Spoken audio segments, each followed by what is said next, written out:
Are two hands really better than one? We're about to find out as PBA All-Star Weekend kicks off with the first of its kind event, the one-handers versus the two-handers.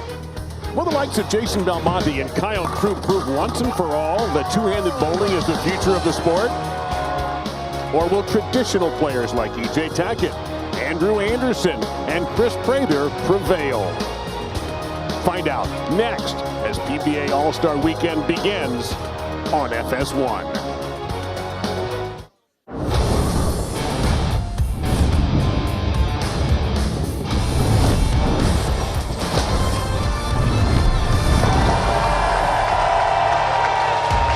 Welcome to Wisconsin and welcome to PBA All-Star Weekend like you have never seen it before. For the first time, it's the one-handers versus the two-handers. The top 10 players at the end of the World Championships. 5 one-handers, 5 two-handers. Your captain, E.J. Tackett for the one-handers and Jason Belmonte for the two-handers. Let's meet the teams. Here's Mike J. Introducing the one-handers. Leading off, a 6-time PBA champion with 2 majors, Chris Prather.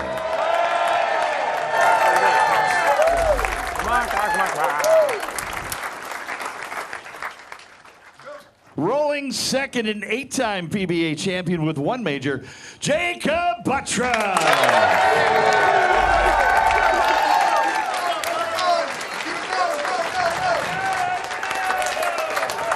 The man in the middle, a 5-time PBA champion with 1 major, AA, Andrew Anderson.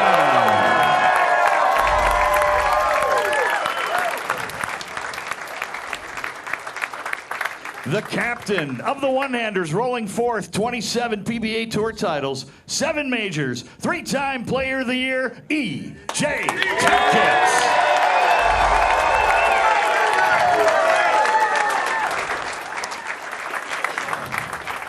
The anchor owns 2 PBA Tour titles with 1 major, Graham Fogg.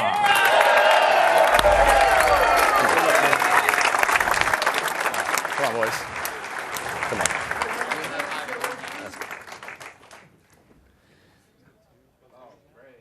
Introducing the two-handed lineup. Leading off, the captain, the all-time majors king with 15, 32 PBA Tour titles, the 7-time Player of the Year, Jason Belmonte.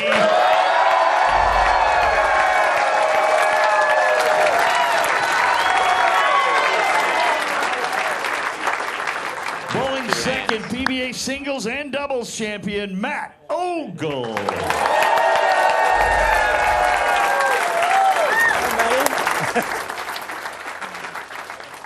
The man in the middle has made 5 television appearances this season, 3rd of the PBA World Championship, Tim Foy Jr.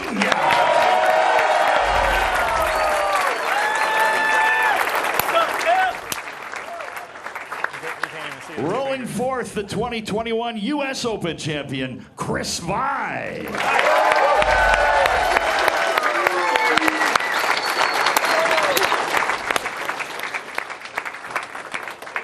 And the anchor, a 12-time PBA Tour winner with 2 majors, Kyle Crew. Let's go, boys. Come on. Here we go. Here we go. Let's go. You're pumped now, aren't you? Welcome, everybody, along with Hall of Famer Randy Pedersen and Kimberly Pressler. I am Dave Lamont. Let the crowd honor his greatness. Thank you. All right, we had Lincoln Douglas, JFK versus Nixon, one-handers versus two-handers. The 3 biggest debates of all time, Randy. And today, we're going to see one of these maybe solved. You know, almost 2 decades ago, a young Australian arrives in America and literally turned the bowling world upside down with his revolutionary two-handed style. And the debate began. Belmo reigned as #1 for years on the PBA Tour, the winningest player in major championship history here in 2023, beating one-hander E.J. Tackett en route to capturing his 15th major. But there's a new king atop the throne, and that king is one-hander E.J. Tackett. Here's EJ just a couple of weeks ago in Reno, capturing another world championship, beating Jason Belmonte. He absolutely owned the World Series of Bowling this season. The #1 player in the world is looking for his 3rd consecutive Player of the Year honor. So yeah, I mean, which is better, 1 or 2 hands? That's debatable. Revolutionary two-handed. That was clever. I see how you did there. You know what? They are both standing by right now with Kimberly Pressler. Thanks, Dave. So, EJ, you and Jason have a pretty intense rivalry, but today maybe even more so because you guys are both captains on very different style teams. So how is it you're going to take the win for the one-handers today? Well, I know for me, I'm going to have to draw from some of these guys have won the Elias Cup before. It's something I never got to do, but I'm going to maybe lean on the MVP from last year a little bit and hopefully use that momentum and take these guys down today. Sounds like a good plan. Good luck to you guys today. And Jason, you know, there has been a lot of talk over the past few years about two-handers dominating the sport, but only one two-hander has won this season thus far. So how do you guys make it #2 today? Yeah, good question. Ultimately, I think the pins don't really care how you throw it. So whether you're one or two-handed, if you're bowling great, you're gonna knock them over and you're gonna win. So in order to win today, because don't get me wrong, I want to win today. You know, I think just as EJ said, you know, we've got I think the most winning Elias Cup member of all time in Carl Troop on our team, and so you know he's going to definitely lead the charge in that anchor spot, and I'm looking forward to bowling with him today. Good luck to you guys today. Thanks. All right, EJ, Bomo, and Kimberly, thank you very much. You realize this is some television history right now in the sport of bowling. This is the first time that we've ever had a string pin event on national television. And Randy, it is a significant day. Yeah, that's right, Dave. Today, our players are using the Cubica AMF Edge String Pin Spotter, which is already being used on more than 17,000 bowling lanes worldwide. Pins are consistently on spot, there's no deadwood, and with on-demand pin setting, bowlers can easily set up specific shots to practice. Edge string is cost-effective, easy to operate, and uses less power than a household coffee maker. That's right. Sanctioned by the USBC and approved by the PBA, Edge String is making its television debut with our pros during PBA All-Star Weekend. And that weekend powered by Cubica AMF Edge String Pin Spotter. Here's the lineup of the one-handers as chosen by EJ Tackett. Chris Prater to start. Jacob Buttriff #2, Andrew Anderson 3, EJ 4, and Graham Pfaff 5. Of course, in this Baker format, you only get 2 frames, so you got to make them good.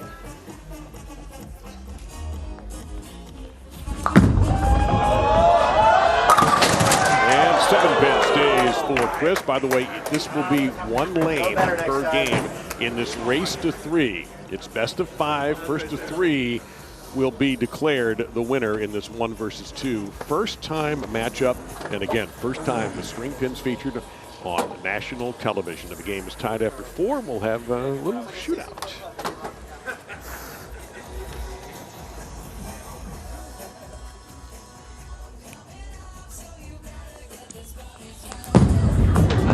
And no trouble at all for Prater with the 7 now. I think the thing to watch for today, Dave, is pinfall, pin carry.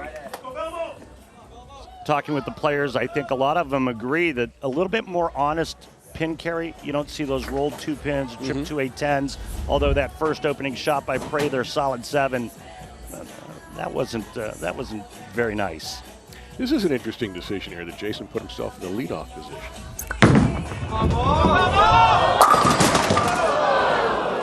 Solid 4. And also that EJ didn't take the anchor position either. He put himself in the #4. So the 2 captains making some interesting calls to start. Well, I think for EJ and the one-handed team, that's because of the only southpaw on today's telecast. That's Graham Pfaff. Excuse me. They have 2 southpaws, Pfaff and Buttriff. And no trouble for Belmo, so both teams starting with a spare in the opening frame. I got that a little in, but I definitely thought it might have shimmed across there. So apparently Graham Pfaff's look a little bit better than Jake's. He's in the #2 spot. Pfaff will be anchoring. We'll see what kind of advantage it is for the one-handers to have the 2 southpaws.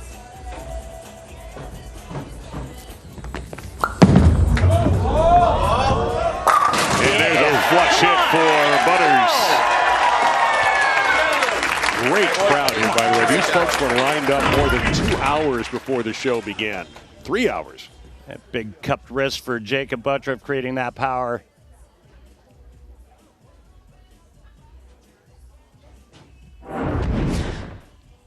Well, Matt Ogle has really become a prominent player in the PBA. And the great debate, one-handers versus two-handers. Only one two-handers won in 2025 on the PBA Tour, and that was Santu. And he is not here. Again, to qualify for this, I mentioned at the top of the show, these are the top 10 players ranked in the PBA World Championship chase. It just so happened by points that there were 5 one-handers and 5 two-handers, because 11 and 12 are both two-handers. Just really good luck. That came through the face just a touch.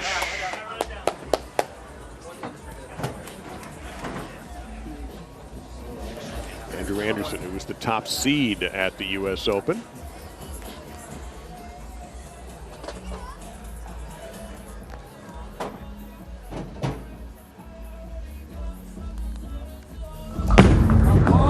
Three. Nope. Got a little too heavy on the 3 there. Well, if either of the teams on today's show bowl a perfect game, everyone in America can receive a free game of bowling courtesy of Go Bowling. Pre-register, visit GoBowling.com and sign up for the Go Bowling Free America promotion.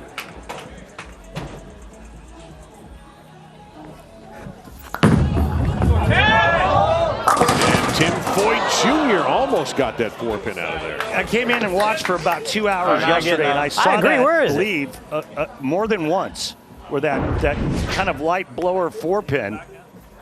An expression I've never heard you use before. Yeah, I'll take a mulligan. Yep. Pass right in front of the 4. And Tim Foyt Jr. having a wonderful season. Boy, is he ever. Breakout season for Tim Foyt Jr. A guy who had to get his tour card the hard way last year by going through that insane 4-day process. This guy didn't have to do that. No.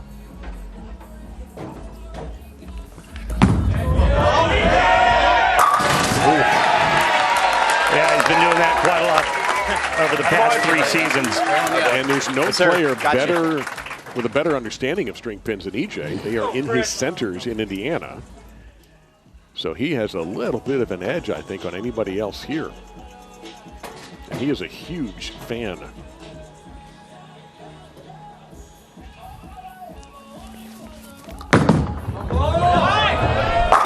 And perfection from Chris Vye, speaking of people who are having great years. Well, the Edge string machines, honestly born out of necessity.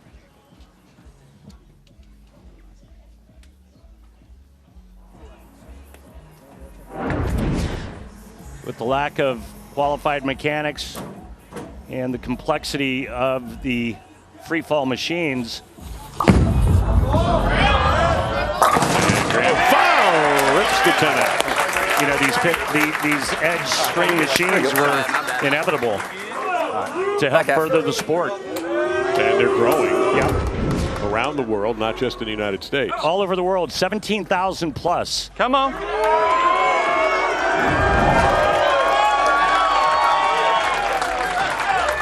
Everybody knows how to work a crowd. It's this man right here, Kyle Troop. Oh, yes, sir. Austin, let me hear you. Halfway through the first of our Baker games in this race for 3, the two-handers versus the one-handers. Kyle Troop gets him going. EJ Tackett trying to continue the winning, and the man who brought the two-handed bowling to this country, Jason Belmonte, with a strong team led by Ogle and Troop. All right, let's take a look at the 42-foot LBC oil pattern. Right-handers already making it look like they're going to play the middle part of the lane. The 2 southpaws for the one-handed team will have the left side of the lane to themselves. They'll play a little bit further to the outside part. All right, there you have it. And we want to thank Kegel at Howard. Oil pattern today, the 42-footer for our competition. Enthusiastic audience. Of course, Wisconsin always turns out for big events. We go to the top of the 6th. One-handers lead off Chris Prater. This will be his last frame of this game. And it's... Wow. I'm going to need y'all to keep that going, not right when I go in. Back-to-back flush shots for Prater, leaves a stone 7, then follows it up with a stone 9. I thought we were going to get rid of those. Wishful thinking.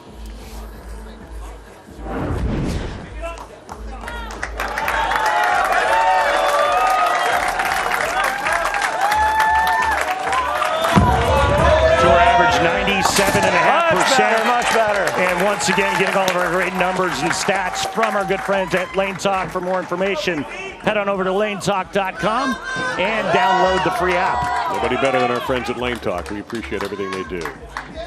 Belmo, 9 spare. First time up. Working on a double.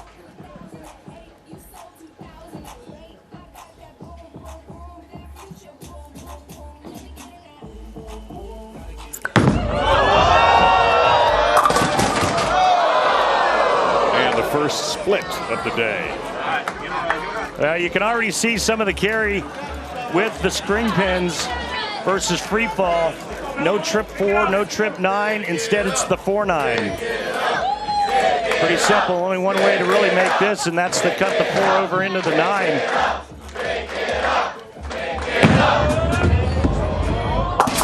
Solid. Doesn't do it, and now a nice opening for the one-handers.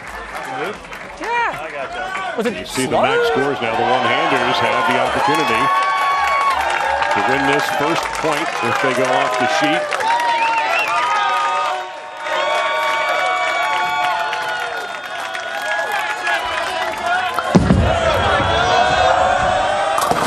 Really slow rolled that one just a touch. Little rack swisher. See that high rev rate, 464. Jacob Buttriff using the thumb and a lot of wrist. Biggest difference I see early on with the Edge string machines is the pins look a little heavier. Same exact weight though. Okay. Go. And a 3-6-10. Second one of those we've seen today. Inside miss, but just the 3-6-10. This should be interesting. Now we had this miss earlier.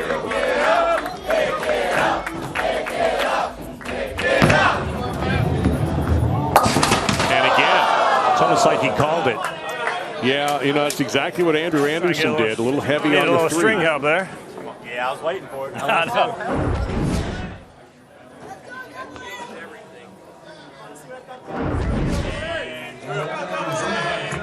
So now the one-hander's in a really good position. If Anderson can get a team double here in our Baker format.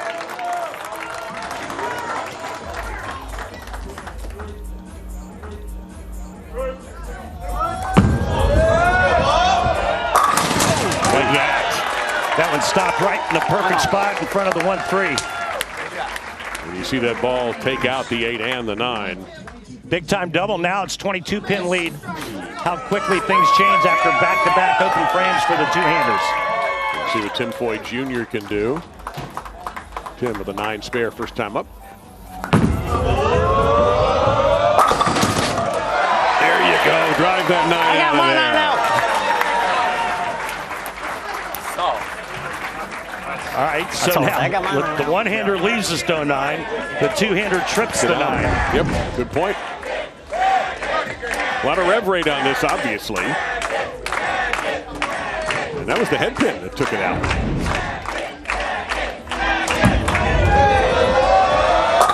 Or you just don't leave any doubts. Big miss inside for E.J. Tackett. And he catches a nice break, tripping the 4. Now the lead is 32. Vi can cut it to 22 with a strike here. Look at the max scores right there.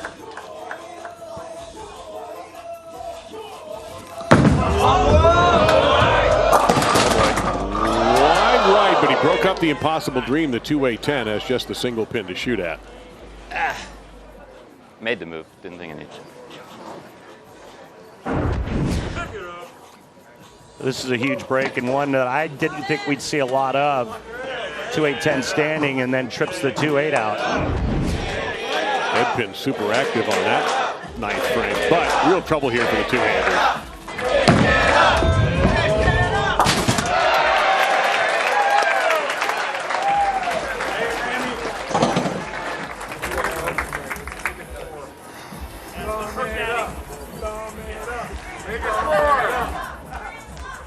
And just 7 pins for the one-handers to take the first of our points in the race to 3.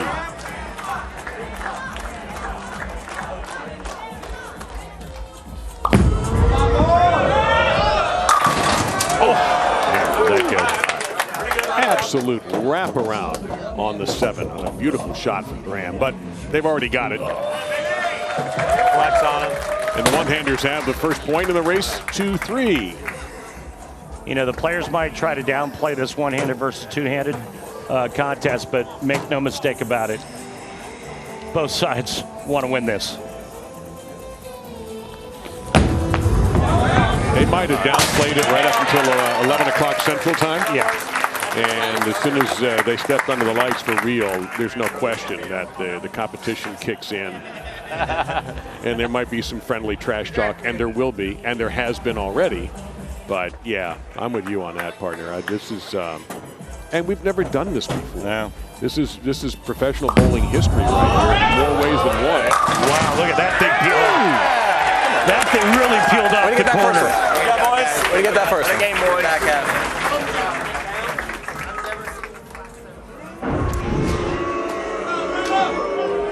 Look at that, 4-pin barely catches a piece of the 7. Game 1 going to the one-handers.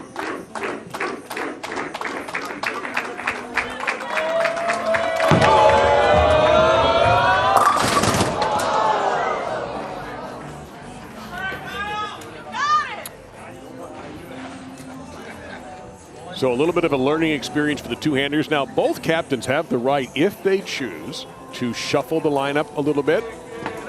I don't be surprised if EJ did it, but maybe Belmo is thinking about moving a body or two in place. We'll see for game number 2. And there's how you pick it up.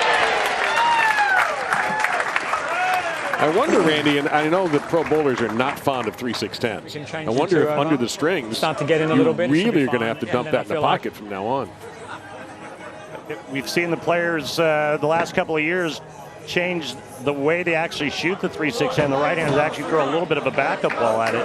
Kyle's looking at another ball here for game 2. And we might see that one in game 2. We'll see. Nice little slippage there. All right, boys.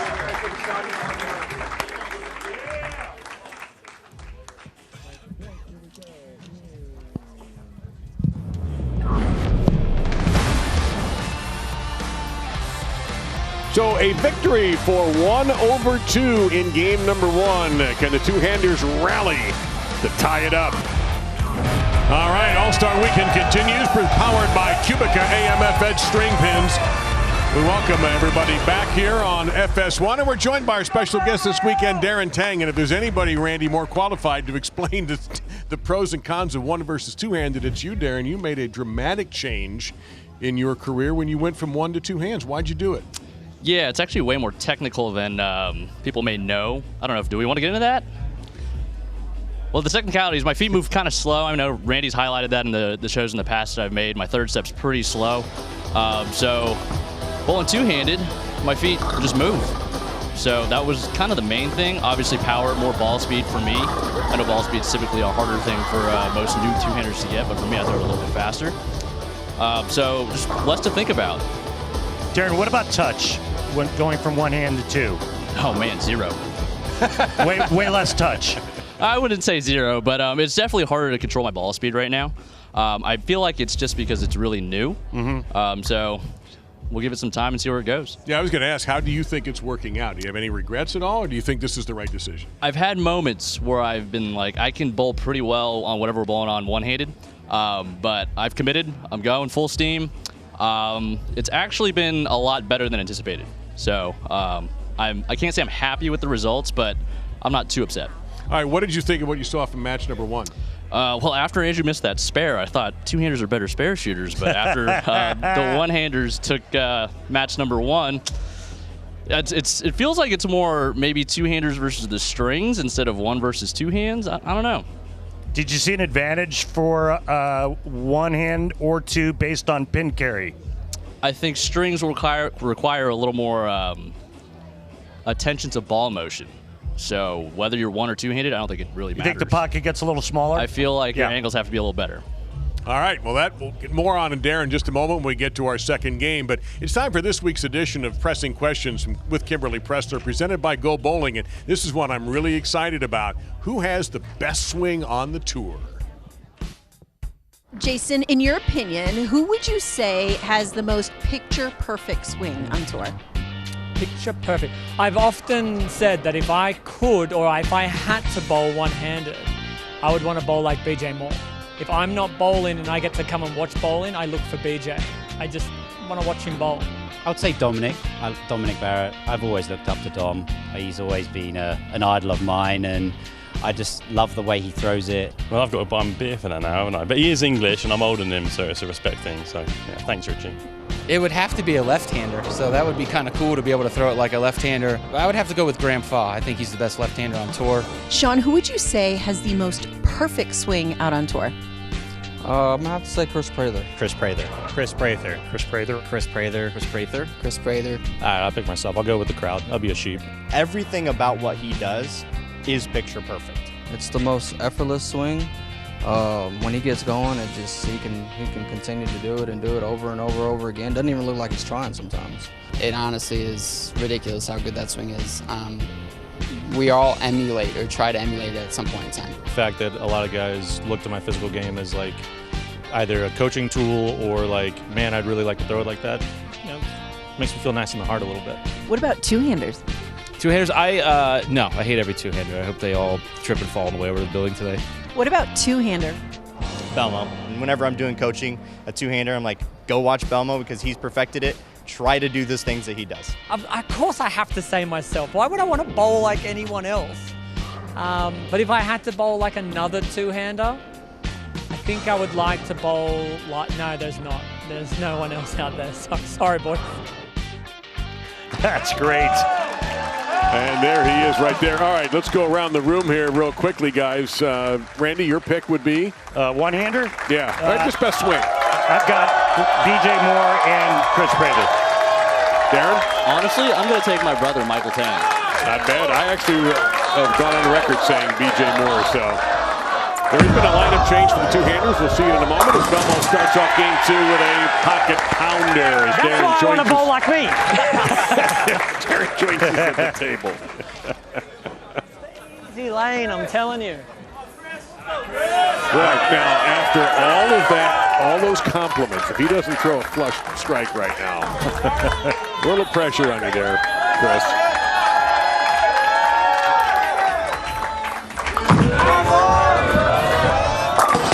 Oh, there we go. And, of course, we're all right when we pick Prather. Hi, boys. That one was a little right. You know, I've said it before, I'll say it again. It's like you could place a plate of food on top of Prather's head and he wouldn't spill a bite. And then he creates all that power just effortlessly.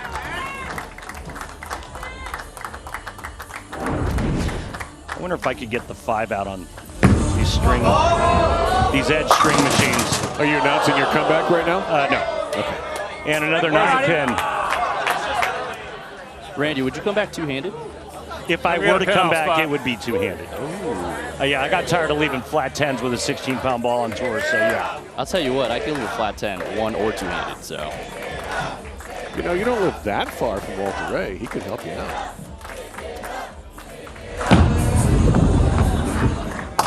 All right. Cleanly done. I should have moved one more. You had mentioned the fact that EJ Tackett actually has these edge string machines in his centers, and EJ actually told me yesterday, he said it's made him a better bowler. He says you got to make better shots and you got to get your ball to go through the pins way better. Pocket gets smaller. Butters broke up a split, leaving just a single pin. Darren, your biggest challenge, we spoke about it a little bit briefly at the desk, but going from 1 to 2, I watched you throw the shot from the Masters. Your form actually looks great. Yeah, I appreciate that. I think right now the over-the-top miss, where the elbow kind of comes out, my hand comes over the top of the ball, gets a lot of rotation. That's been the toughest part, keep my hand behind the ball a little more. What do you think creates that? Is it because you get a little quick in the downswing? Is it a timing thing? I think it's a common two-hander miss. I think my shoulder just kind of shuts down, collapses a little quick, and then the elbow flies out with it. So Chris actually here does that really well. He keeps that shoulder nice and tight. And this is a lineup switch from Jason Belmonte, the captain. Vi in the 3 spot, Tim Boyd Jr. in the 4.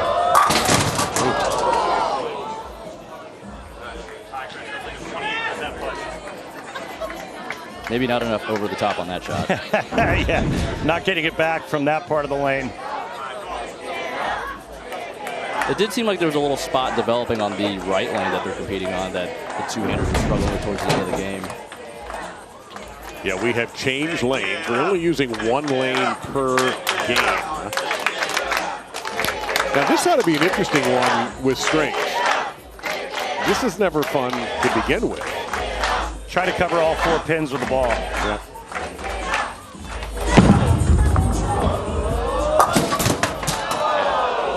Spare's even harder on strings. Did not do as Randy said. No, he didn't get it far enough to the left. Typically, you throw a hook into that spare, the 1, 2, 4, 7, and then the ball deflects off the head pin and then covers the last 3 pins on the way. What a year this guy's having, Darren. Yeah, Andrew's actually come back from an injury, which I feel like a handful of guys that are bowling right now have recovered from nicely. So it's really cool to see Andrew with the company switch as well, having the successes happen. And right on cue, following Darren's remark. And as every professional bowler knows, and every pro athlete, confidence is everything, and Andrew's got a ton of that right now. He's bowling amazing. It's very, very fun to watch. Yeah, I was going to say, I don't know if anybody mentioned his swing. It's awfully sweet. Yeah, he's got that kind of that old school throwback, high backswing.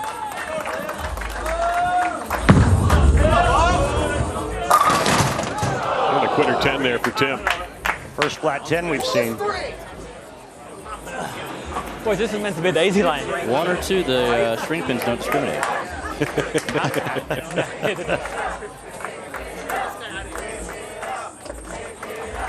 Two-handers down early. Down 1-0 in the overall battle, and this race to 3. Guys, any chance of this being a one-hander sweep? I probably just gotta get. Yeah, I could probably just get a little softer. I don't think so. Yeah, I didn't either. I don't think so. I think the two-handers, I think their looks are going to start to get a little bit better as the lanes transition. 42-foot pattern we're on here.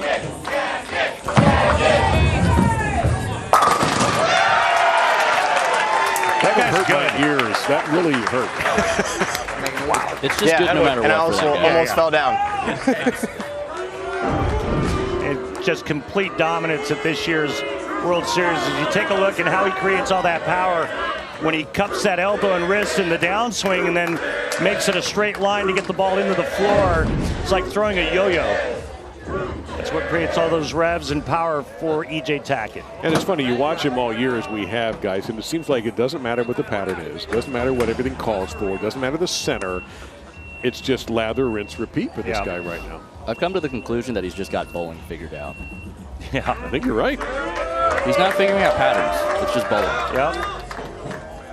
Just to be in complete control of his body week in and week out. It's truly amazing.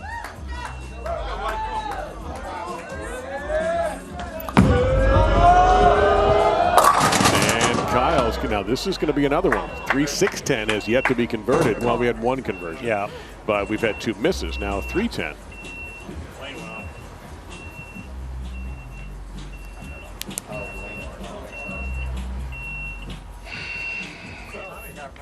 And almost that noise like somebody's backing up a golf cart. Oh, the French fries are done. Oh, I hear they're good here too. So we're going to just wait until that settles. Oh yeah, that's right. Mechanics stay up front in this bowling center.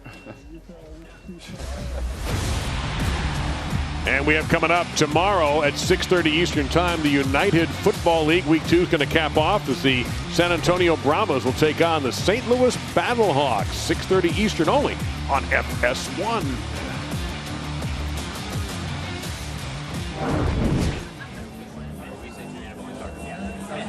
And the beeping continues, unfortunately. This is out of our hands.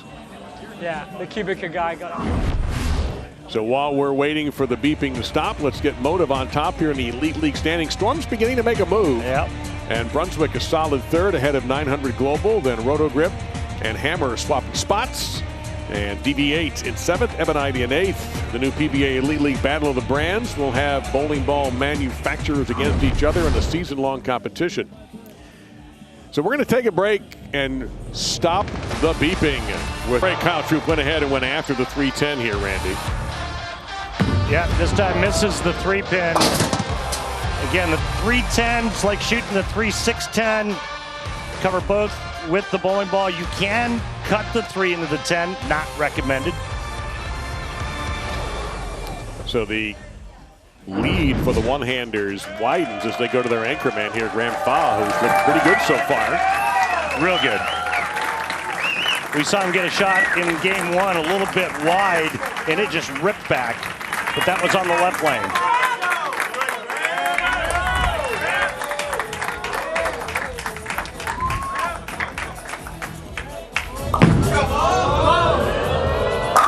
He seems extremely comfortable. Cooling off his thumb. All right, so let me just clarify. We're bowling on a right lane and a left lane. So this is the left lane on the pair to the right of the left lane. If the ball return was in the middle, it would be the right lane. I'm understanding and confused at the same time. And now here's Belmont. All right, so here's the right lane, but it's left of the lane that Graham just bowled on.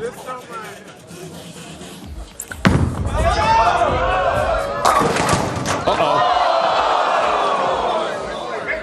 Well, how about some more TV history? I've been told that it can be made on string pins. All right, I'm looking forward to it. Do I put my thumb back in the ball? Would you go after this one? Which one's better, the 7 Absolutely. or the 10? Spare shooting is going to be one-handed for the rest of the time. Either one?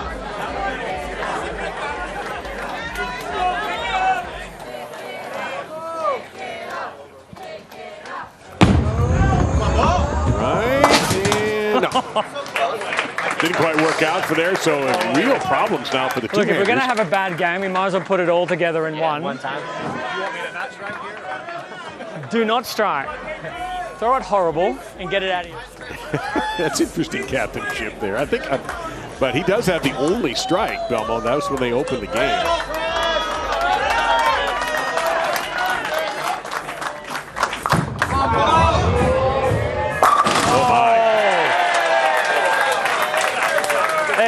Hey, that's one too many. Oh, my bad. Right there. I think he just touched his thumb. That was. Well, I thought it was Should interesting that Buttriff had a thumbs up, or one of the bowlers had a thumb up after making a shot. Like, guess what I used in my ball and you didn't? When the two-handers were introduced, they all came out holding up 2 fingers. Yep. It wasn't a peace sign, trust me.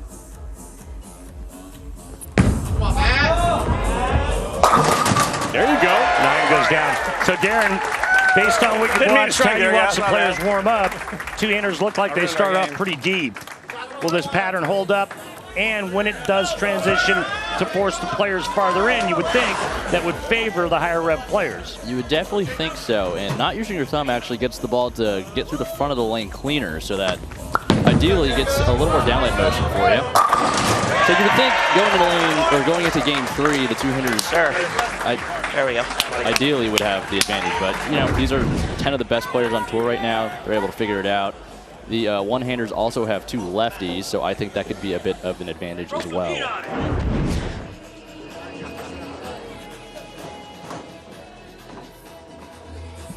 You may have seen that match in Illinois. On to the only two-handed winner on tour 25. Okay, got a huge break, obviously. Second time I've done that. 10. Second time he's tripped out to 2-8-10. Thank you. Well, game 2 all but From over. bowling two-handed. You know, normally it's an insult when you tell somebody they're all thumbs, but not so far. I don't know what was better, that comment or Darren's "the fries are done." I think ding, fries are done would probably take care of it. Pretty good. I feel like It's a very familiar sound. That clean wipe presented by Dude Wipes. Thank you, Chris, for providing that for us. No fear, all clear. We've seen some Dude Wipe logos somewhere. Yes, they are prominently displayed on one of our bowlers, and we'll leave it at that.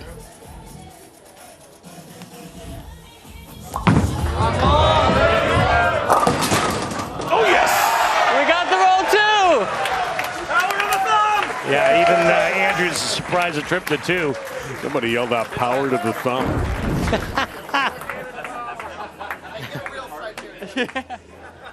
Pin and string. I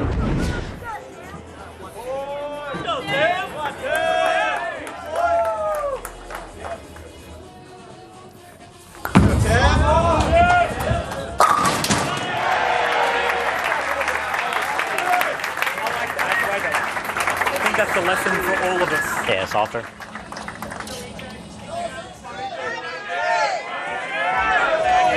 Well, let's see what kind of flush shot EJ throws this time.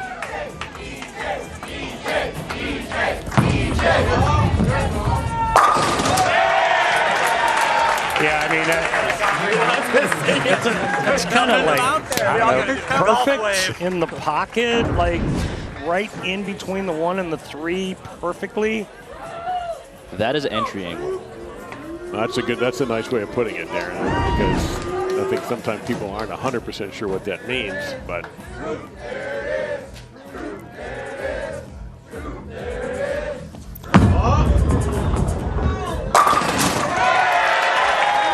it is a little surprising, Darren and Randy, that we've got a blowout in this game. Not even close. The two-handers even having a tough time making spares. I think sometimes people don't see that this is a Baker format, and the players are only throwing 2 shots a piece per game. So getting into a rhythm is kind of tough if you're not firing on all cylinders the entire time as a team. Baker games can get really tricky. Yeah, but one team is and one team isn't. Yeah. Well, Jason Belmonte could always fall back on the great line by the late John McKay when he coached the early Tampa Bay Bucks, and they were really bad. And they asked him, what do you think about your team's execution? And McKay said, I'm in favor of it. Returning the favor when it matters the least. Yeah. It's like striking out of the fill shot. You know they're all when it going doesn't down. matter. You know, 100%. Yeah, you know it's going to strike.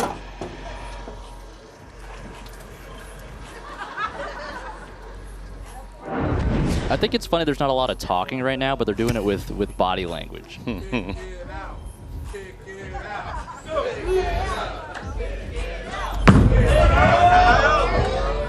the one-handers will have a 2-0 lead. And somebody was yelling, pick it out, trying to get Kyle going with the pick, which just so happens This is a to long be break. in his back pocket.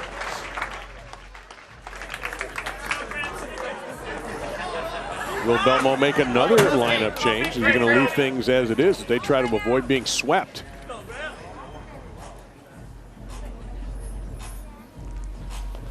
And Grandpa's got it going on today. One of the most improved players on tour, Graham Faw, and you saw it, talked about it a couple of weeks ago, where he really started to look like he was coming on in the league series. Increased his rep rate, added a little ball speed, had a couple more tricks with his release, and it's really paid off for Graham. He's another guy that's kind of coming off an injury. So he was hurt for a while. You see that brace he's wearing on his forearm. I think him and I have a similar thing with Baller's elbow. Baller's elbow, kind of one and the same. Just a version of tendonitis, but he's bouncing back very strong off that injury. So Graham will have one more to shoot at. We'll wrap up the second game with the one-handers on the verge of a clinch, of a sweep. Which I don't think any of us would have thought was going to happen today. No one saw that coming. No, and it may not, but we'll see. The two-handers have got to pick it up and pick it up fast. All right. Good job, guys. Good job. Well, guys, you know who would really love this show today? Siskel and Ebert. 2 thumbs up and a 2-0 lead for the one-handers over the two-handers. Can the two-handers stay alive? We'll find out when we come back on FS1. And welcome back to the 2025 All-Star Weekend, powered by Cubica's AMF Edge String Pin Spotter. And don't forget, Strike Derby is coming up tomorrow at 12:30 Eastern on FS1. In 2020, Chris Prather was the winner. And then last year, it's Jesper Svensson taking it down in 2024, defeating Andrew Anderson at Bayside in Maine. Darren Tang joining Randy Pedersen and myself. Kimberly Pressler, of course, is here as well. Guys, we're in a position we didn't think we were going to be in, but right now the one-handers are dominating. Yeah, they're smoking them right now. They're getting the ball to the pocket more consistently, making better shots, and less open frames. They're making their spares a little bit better. And that leads us right into our Bowl TV highlights from the first 2 games, guys. Belmonte started off a little shaky, 9 spare frame 1, but then a 4-9 for his second shot. Ogle, same kind of problems where he misses the 3-6-10. Budrup, well, there's a nice little mixture strike for Jakey. And then Andrew Anderson, after his first shot being an open frame, comes back nicely. Game 2, it was E.J. Tackett. By the way, guys, E.J. Tackett perfect with his 4 shots today. Another shot from Andrew. You like that one, Darren? I like that a lot. What about this one? I mean, Graham's been great all day. I think that was a smart play, putting a lefty in the 5. And then the smooth stroke in Pressler. Dominant performance, game 2. They went 269, 181. And then EJ just being EJ. So who would have thought this could be a sweep? I'll tell you who didn't think that way. Kyle Troop. He is standing by with Kimberly. Thanks, Dave. So, Kyle, you guys are in a must-win situation. During the break, what did you and your team talk about to get you on track? Well, the first thing we talked about was we need to make some better shots. Our lane play decisions and, shot making those first 2 games didn't really work out too well for us. But we do know the lanes have transitioned, and two-handers are pretty good when the lanes start to hook. So, we're not out yet, but we definitely got to put some better shots together. You had a lineup change when you went to the left. Now you're going back to the right. Are you guys having another one? We're tweaking it up a little bit again. We're going to get Belmo a little bit later in the lineup. Flip a few players around. Some, seeing it better than others. But when it comes down to it, we need 2 good shots each for a couple games. Good luck to you guys. Thank you. All right, left is the right. What is it again? She said left and right. Darren's still confused. That ball return, man, it just kind of screws everything up. I'm just messing with you. We all mess with Randy. Trust me, it's a sport around here. So, can the two-handers stay alive? They got to win this one, or that's the end of it. It'll be a clean sweep for the one-handers right here at PBA All-Star Weekend. Bowling television history being made today.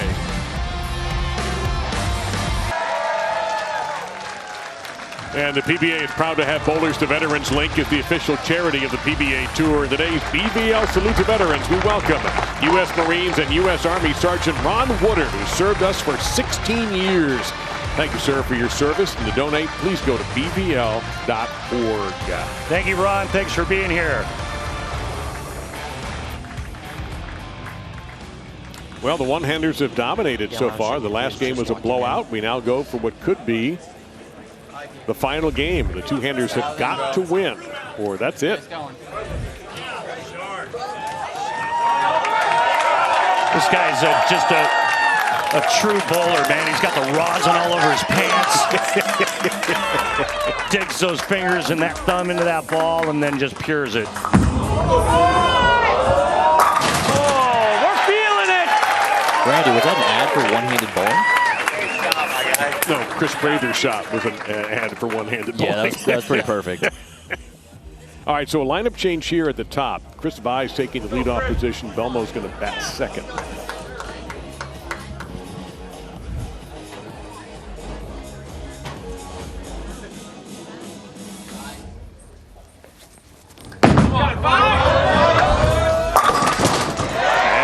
Jackson from Vi. A little feistiness perhaps from the two-handers. And Darren, after 2 games of transition, do the two-handers just move in and knock the snot out of it? Oh, yeah, they're getting into that deep zone. That's about 5th arrow for Christopher there. I could imagine most of the two-handers are going to be in the same zone. But the one-handers do have 3 of the best guys at hooking it on tour right now. So we'll see what happens. And kick on the 7. And that right/left lane looks pretty good on the outside part of the lane for the lefties. Man, I'm just confused again. There's the lineup change. Ogle bowled the first game in 4th, and Foy the first game in the 3 position. They swapped in game 2. That stays the same, and Kyle is still batting 5th and 10th. But yes, Randy, the left looks pretty good still. I think on both lanes, honestly.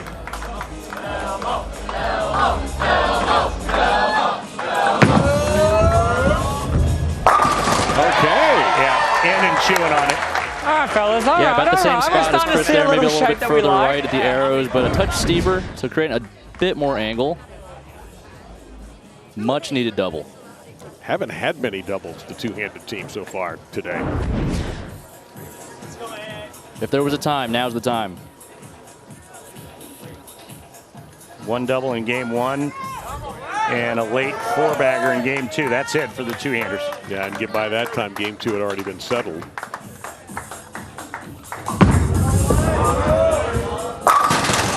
a guy that can get in and spin it. Oh, yeah. The one-handed righties getting into that same zone. 24.5 for Andrew. It's going to be a shootout here. Who can make the shots? Who can get them to fall down the most times? And the other problem the two-handers have had, quite honestly, has been spare execution.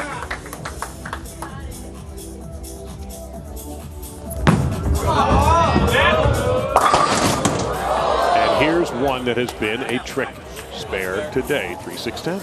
You would think it'd be easier, right? They don't have that thumb to clear.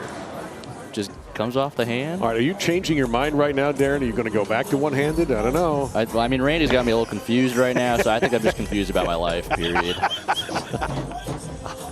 Why? Because left lane, right lane? What about the middle lane?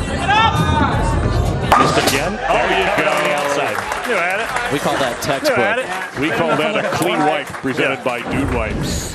You call this textbook? No, I'm confused. Yeah, for those watching, it's not actually textbook. That's just us bowlers being sarcastic out there. Which normally never happens. Oh, never.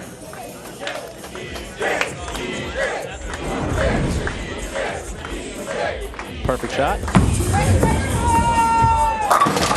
Oh, did I just jinx it? Messenger in front. I'm just trying to help my fellow two-handers out. It's not you anymore. Yeah, you're right. I'm confused. You're going back to one hand. I could play both sides of the fiddle here. Got A.J. Johnson rooting for the one-handers in the background. He's team one-handed, of course. Hey, guys, getting back to Ogle, I think he got a really good break just leaving the 3-6-10. Because I think the 7 got yanked down. It did. Yeah, at the very, very last second. There's a lot of good things that happened there. Technically missed, still got the spare. Broke up the split. They're still in the match.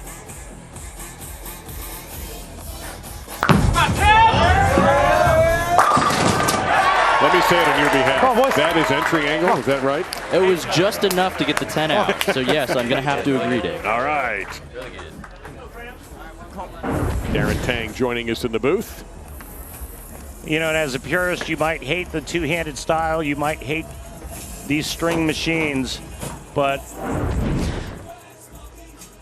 I got something for you after Graham throws his shot.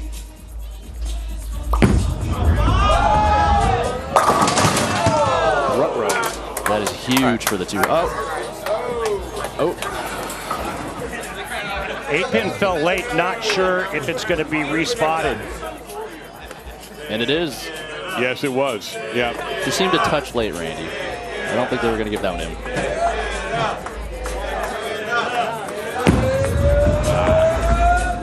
He knew he missed it from the start. Bad time for that to happen. They have the lead. Now the lead goes to the two-handers. But guys, I think in just watching Game 3 of these edge string machines, that maybe the power differential is a little bit it gets equaled out maybe a little bit more?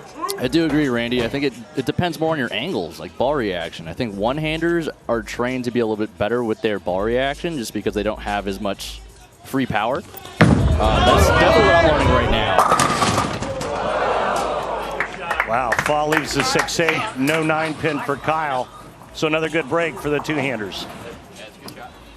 They quite possibly maybe falling into some better ball reaction. Because when you're breaking up things, I like to believe that your ball reaction is a little bit better. Sure, because when your ball reaction stinks, you don't break up anything. Exactly. Your carry stinks, you don't break up anything. I personally don't believe in bad breaks. They all happen for a reason. Yeah, I thought that was good. Yeah. I thought it was good. All right, so it's a tight game 3 as the two-handers must win to avoid being swept by the one-handers. They're getting some sweet shots from Chris Prather and Andrew Anderson, but the two-handers. Not an official one, but I did get to ride in a pace car. It was really cool. Let's welcome and say hello and thanks to Cassie and Stefan Heinen, the owners of HSG and Foxview Lanes, where we are today. And that man right there is Pat Sinello, chairman of the board of Cubica AMF. Got a chance to talk with Pat earlier, Dave, and it's great to see him once again. What a great man, proprietor down in South Florida, and some great things he's done in the sport. And the PBA All-Star Weekend is powered by Cubica AMF's Edge String Pin Spotter. One-handers drawn by 2. Go through it, go through it! And there is the 7-pin that didn't fall this time. We call that unlucky. Or do God, we? Pack, you talked me into that. How about AJ over there? He's getting outnumbered by two-handers. Well, now that you've switched over, that's one less one-hander. Yeah, I asked him if he wanted me to join him, but then it would have been 3.5 to 1.5. Yeah, that's not. That wouldn't have been fair either. Nope.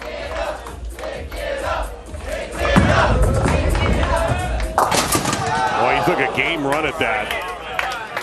Why would you do that? It's Kevin Williams over there, John, at Prather. No, not Kevin. No, not Kevin. It could be never Kevin. There's Kevin. Oh, Boo Kroll's over there. Yeah, you're right. AJ is completely outnumbered.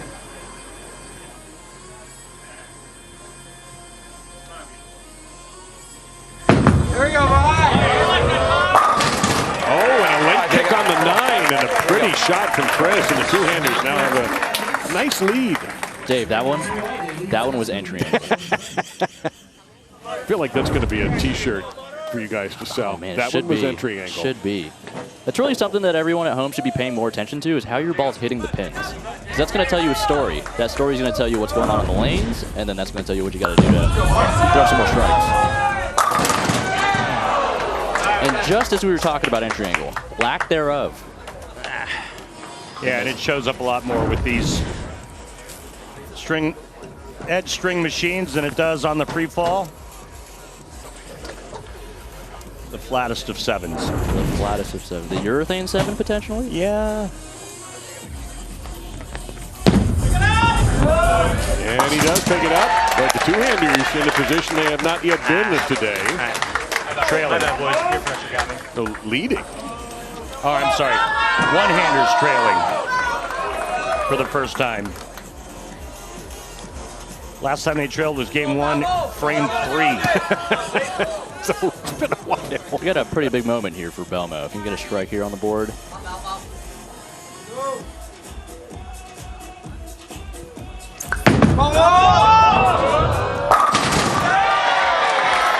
And he did. I actually watched Jason. I didn't watch the ball go through the pins. I wanted to see what he thought of the shot. He was staring that one down all the way. Sometimes you know just based on the player. I think he knew. He posted that absolutely beautifully, as he does so well. And only his 3rd strike of the afternoon. Pretty much a must strike now here for Andrew Anderson.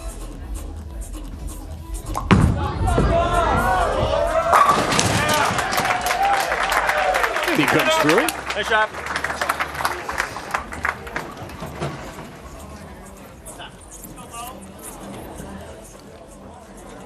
Certainly keeps him in the match. Matt Ogle 7 spare in this game.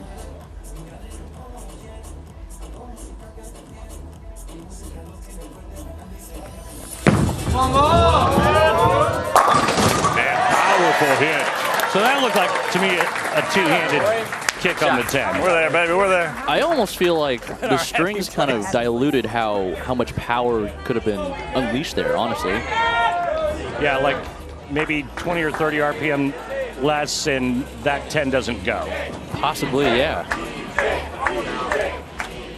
Because I'm used to watching Ogle snap those 10 pins pretty hard, and that one wasn't as convincing as the normal slap 10. Earlier this year, you saw EJ win his 3rd straight World Championship. Whoa, didn't see that coming. Looks like game 4 coming up. Yeah, he won the World Championship and successfully defended his Shark Championship. Pretty much dominated everything at the World Series. But interestingly enough, Darren, not one two-hander won at the World Series. Our 3 international players all use their thumb. Man, I feel like that's such a tough one to judge because there's so many different players, so many different styles, and the format is almost as random as it gets. So I don't know. Because lack of qualifying games? I think not lack of qualifying games, but just the bracket format itself. Like anybody can win a 3-game match or win 3 games in a match. So not to take away from everybody that won and made shows, but it just makes it a little more random. Here we go, boys. 43 now heading in the 10th. We are going to go to game 4.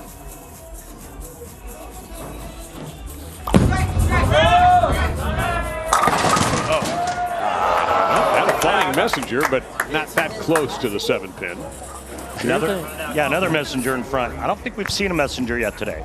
No, I actually saw one, mixers. Saw one on the practice pair, which was impressive. But that may have been the only one I've ever seen on strings. Was that the left practice pair or the right practice pair? Oh, God, there's only a left and a right lane over there. It's not 2 different pairs, so it was the right lane. But we will have a 4th game with the 2-handers picking up their first. So the 1-handers still have a 2-game-to-1 lead, or a 2-point-to-1 lead. Graham looks like he wants to try something out. I think this is smart because the urethane ball looks like it's getting a little tired, which means it's hooking early, bailing down lane. You saw it from Butters. You saw it from Graham right there. So I think this is a really smart play.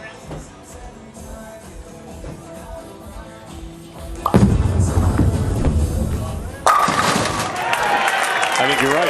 Wow. Entry angle. Hi, guys. If there's one thing to take away from today, entry angle. So Kyle will finish this off. We'll see if he decides maybe to change a ball. He's been using that same ball today, but they've already got the game in hand.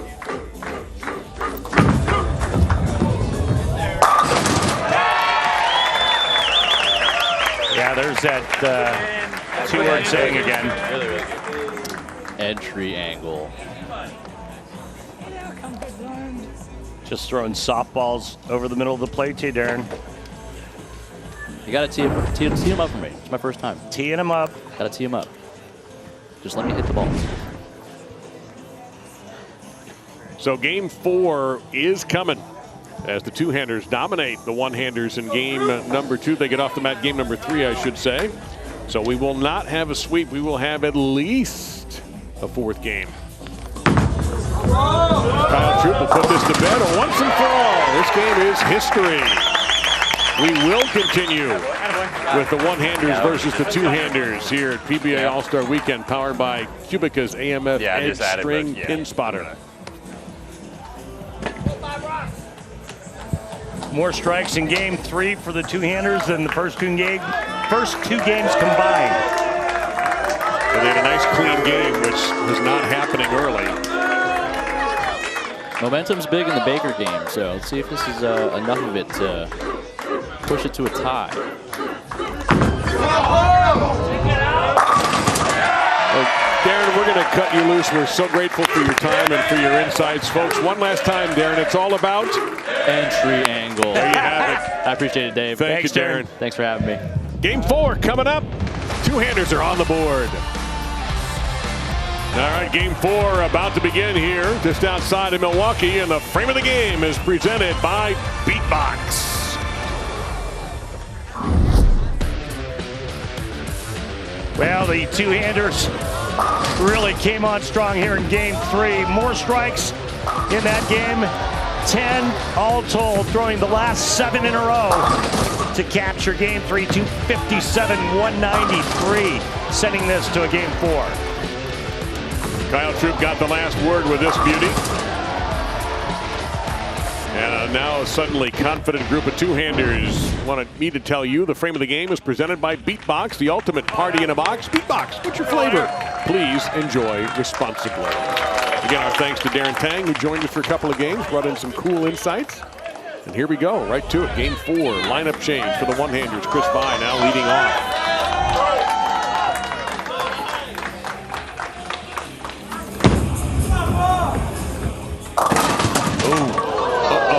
Well, we have seen 2 times, Randy, that 2A10 get knocked down. Too steep?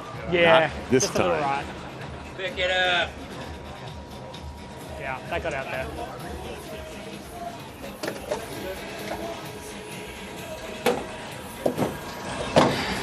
Again, both teams changing lanes.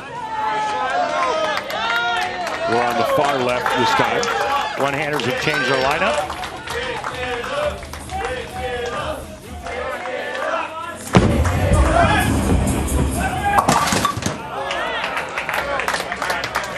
And the one-handers actually the ones who changed their lineup. Gets that. And moving to the top of the batting order, Graham Fa, Jacob Butler holding on the number 2. Chris Prater's now 3rd. Andrew Anderson 4th and 9th. And E.J. Tackett is now Ron Burgundy. The anchor man. He invented the wheel.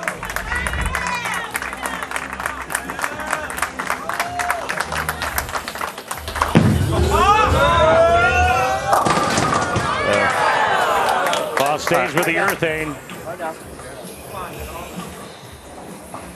Yeah, that's another debate about the string pin situation here, Randy. Is the equipment, do you think differently about the equipment you throw? Yeah, I think that's a great question, and I think that when the urethane starts to burn up and kind of lose some of its steam down lane, I think it shows up faster with the string pins. I think you start to see a little more weak 7s, the weak 10s for righties. All right, guys. All right. Great, Brian. So what happens if Jason Belmonte's team ties this thing up?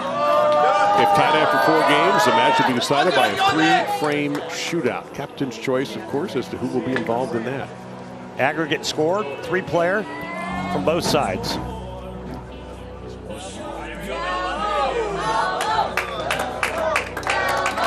Well, the one-handers could just remove all need for that with a win.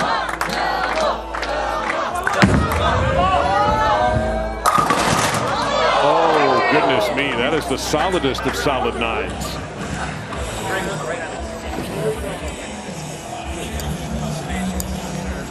That is just an iceberg.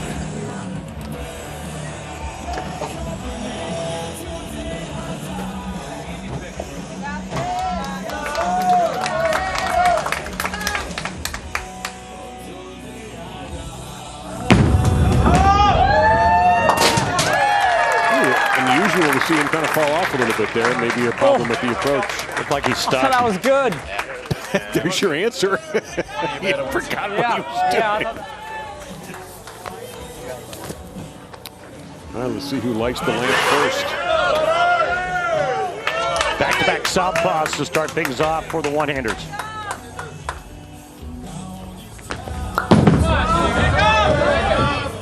Ooh, that's through the nose. Urethane. Looked like he missed in. Yeah. This is a miss right and up the lane. Well, we haven't seen a lefty shoot at this 247 yet. We've seen a bunch of 3-6-10s. And he takes care of it. Just enough of the 4-pin. That was a dead yank. Well, there's your answer. He admitted it was all his fault. Say over the last 3 or 4 years, you'd have to put Matt Ogle in among the most improved players on the PBA Tour. I agree.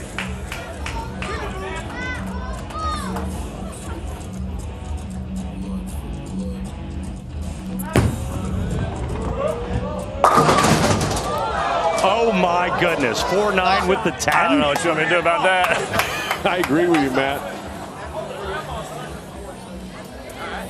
Can I get that envelope back? Wow. What do you want me to do? Go for this? Bunch of wide-eyed players on that two-handed bench right now. Well, you saw one of the pins split the 9-10. Well, let's see what we got.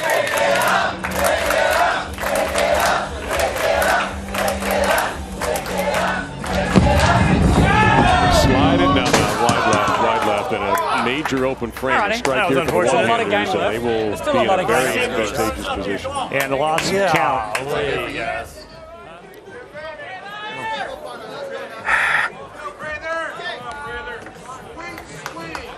Big open. Let's see what Chris has got going on here.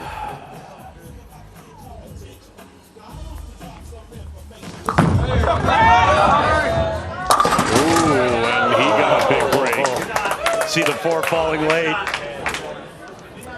Now that lead by Ogle, you can leave that on free fall pins. So I don't want the folks at home to think that, well, that was just a string pin thing. Yeah, it's an odd leave for sure. But yes. But I've seen it. Yeah. Seen it before.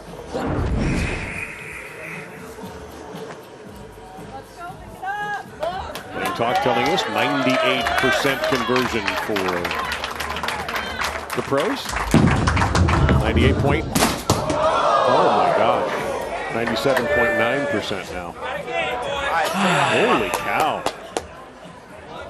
I would have lost a lot of money on that bet.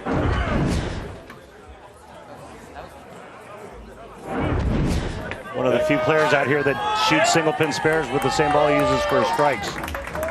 Holy cow. Well, there we have our first strike of the game. Here comes from Tim Foy Jr. Come on. 5 game left. Remember, game 3, the two-handers had 10 out of 12.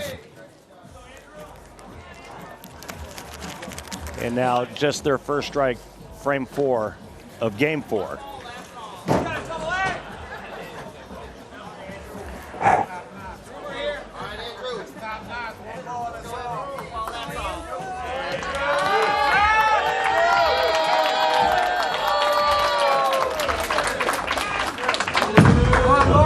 Pretty good. Yeah, I'd say so, Andrew. Yeah, once again, I watched the player for the reaction, and you could see him, you could hear him say pretty good. Great touch on that shot. Yeah, he's got great hand and ball roll. And again, we talked about it earlier. Now he's got confidence, and it shows. Well, when you get nicked up, it hurts your confidence if you're not bowling as well when you're trying to bowl through an injury, as Andrew did and others have done. And he's healthy, and it shows.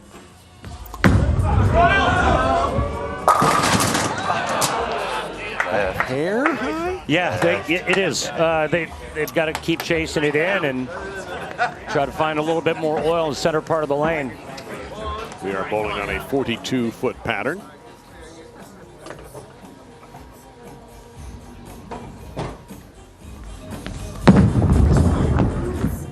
And that's a plastic spare ball for Troop. Keep in mind, halfway through game 4, a lot of rev rate out there, right? The Well, that's good news all it 10, held, 'cause that was 8 of left 10 off my hand, playing the middle part of the lane. They're going to beat that part up. Only 2 southpaws, both on this man's team right here, E.J. Tackett. Captain Tackett. That's got a hook. Oh, my. Oh, Captain, my captain. E.J. Tackett gets a heavy hitting mixer. And the one-handers get a little closer to grabbing that trophy right here in the first 1 versus 2-handers on string pins. Bowling TV history in progress. PBA All-Star Weekend powered by Cubica's AMF Edge String Pin Spotter. And registration for the 2025 PBA LBC National Championships now open to bowlers of all skill levels. The PBA LBC National Championship is returning to the Chicago area and includes a division for everyone. You can compete in singles and optional doubles and team events. Even combine your scores with pros. Enter today at PBA.com. To the interview section we go. Kimberly with Jason Belmonte. Jason, you guys need to put some strikes together. What adjustments do you make in the second half to get that done? Yeah, I think we're going to have to really put together a very solid last half of this game because I don't see the other boys letting us in. But after the first shot on that left lane, we're able to probably have a little, chat with each other, make some very small changes, but hopefully good changes. So we'll see how the second half goes. But we're still in this. We've still got a chance. Just need to get a little love from these strings down there. And from this crowd. Good luck to you guys. All right, thank you, JB, for that. And Kimberly, thank you. Of course, there's our score. You see through 5, two-handers down by 22. With Chris Vai up, and he had an open 2-8-10, as a matter of fact.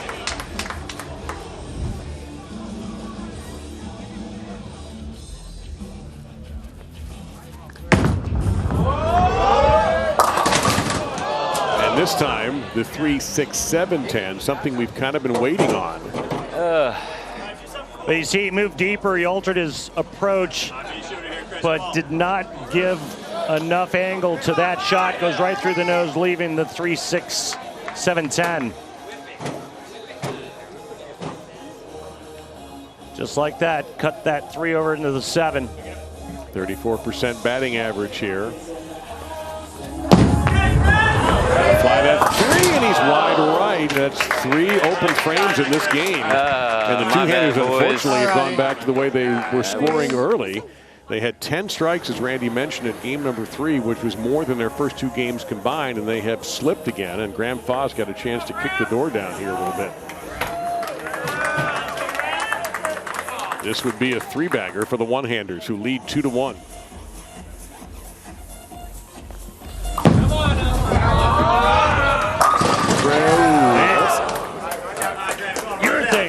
Urethane 7. He tried the reactive ball last game to finish on his fill shot. Looked Killed great. It. Yeah. Came ripping around the corner. Stays with the urethane. Newman.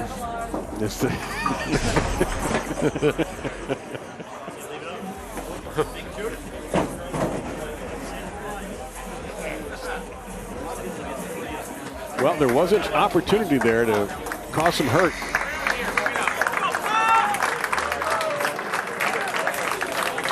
By the way, don't forget tomorrow, you're not going to see a lot of single pins in the strike derby. It'll be coming up tomorrow on FS1 at 12:30 Eastern time. That'll be frantic. Well, fresh off of their game 3, 257, two-handers are in big trouble.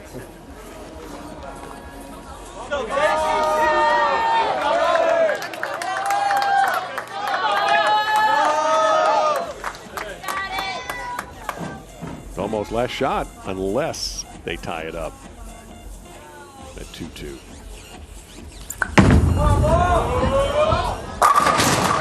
Oh, we got just a little nick on the 10, but not enough to take it down. That was a good 3 boards right down lane. Vai's last shot on that lane. Only to leave that stubborn bugger.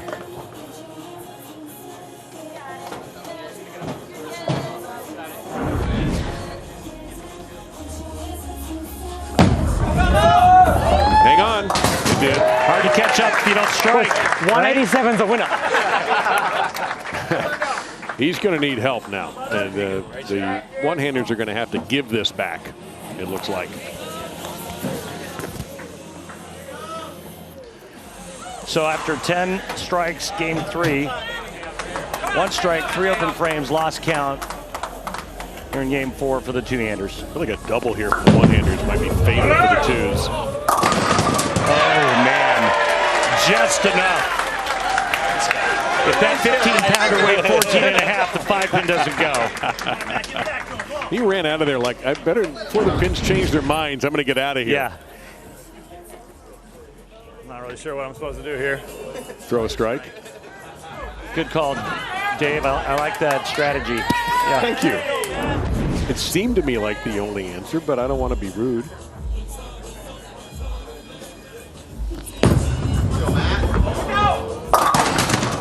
Oh boy. Is that the third time we've seen the 3, 6, 7, 10? And several 3, 6, 10s and 1, 2, 4, 7 for the lefties to represent.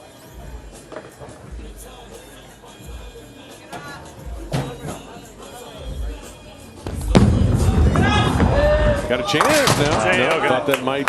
Oh man, it is getting worse by the moment. This is our bad lane. Game 4 is going to be 100 pins south of what they shot in Game 3. Yeah, that's the Century Club you don't want to be. Come on.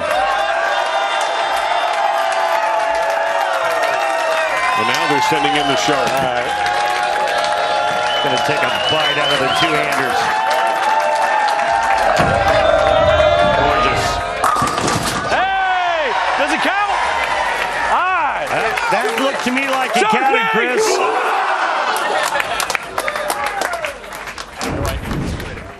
Let's take a nice hard look on the 6-pin, second from the right. Oh, yeah. 6-pin got it. Not even close. There it is. Kick save on the 10 and a beauty. Oh, God.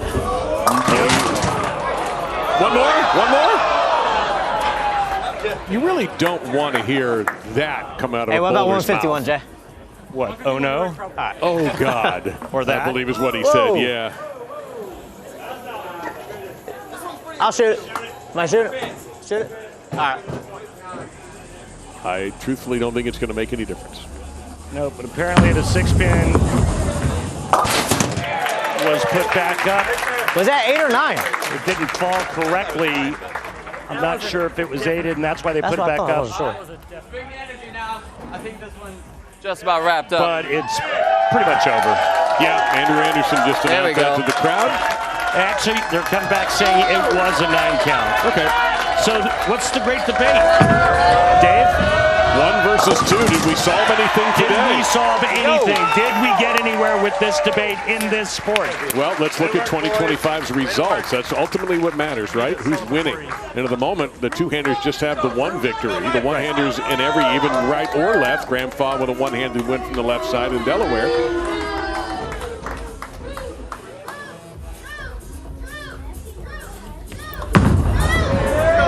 A couple of years ago, everybody was talking like how long before no one uses their thumb again in this sport? Yeah, but look at 5 years, 10 years down the road. How long? Look at some of the guys who are having great seasons. One-handed, Bill O'Neill, contender every week. Dom Barrett has bowled very well lately, another classic stylist. Yep. There's still room in this game for the one-hander, and this weekend may have proven that. Also, this was an audition nationally for string pins. I'm sure there are some bowlers who haven't had that opportunity yet. This hopefully will increase their interest in that in case their center changes to string pins. We've talked about the advantages of string pins. And that is just 127. Yeah.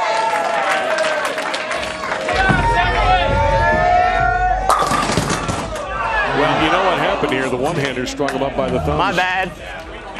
Ouch. I know we're putting a lot of pressure on you. Yeah. Well, I thought that one was going to be it. The Pins thought so too. Yes, it did. So the score a point in the debate for the one-handers today. That lane on the left did not look good for the two-handers in Game 4. It hooked a lot. They moved in, tried to chase it. Never worked out for them. Well, those 3 lanes are going to be in action when you tune into the Strike Derby tomorrow. It's going to be Strike Derby on 3 lanes.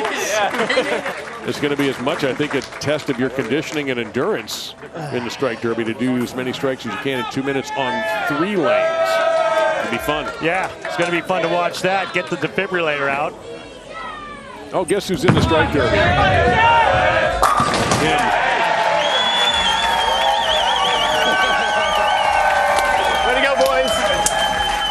job. Nice job.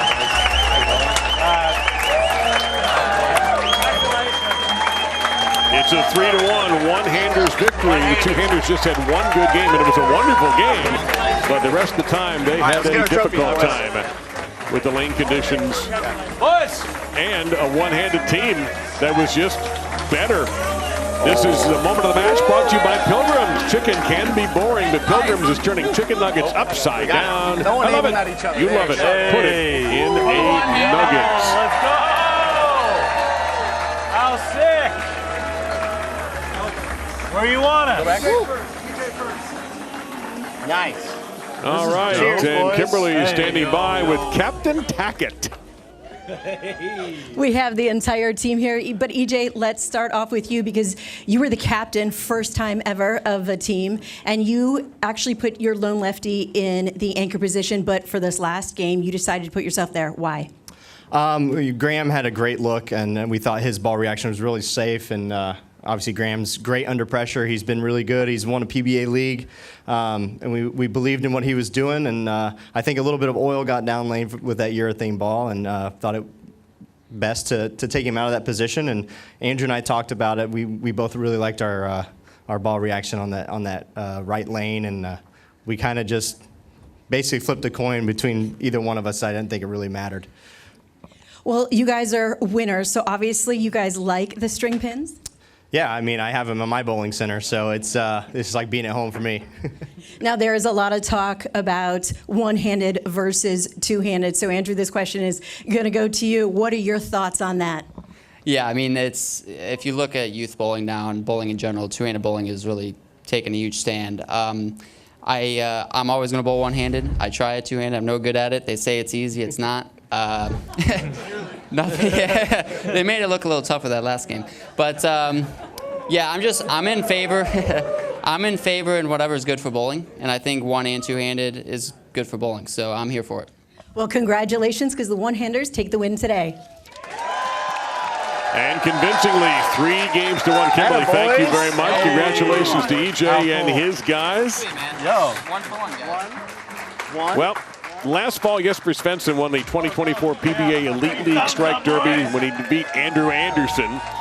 12 strikes for Jesper in 2 minutes to Anderson's 11. That's the kind of frantic pace that these guys are going to have. Now, fans voted these guys in, and of course, it matches up with their brand as well. So it's EJ, Jason Belmonte, Brunswick, Packy Hanrahan, Ryan Barnes.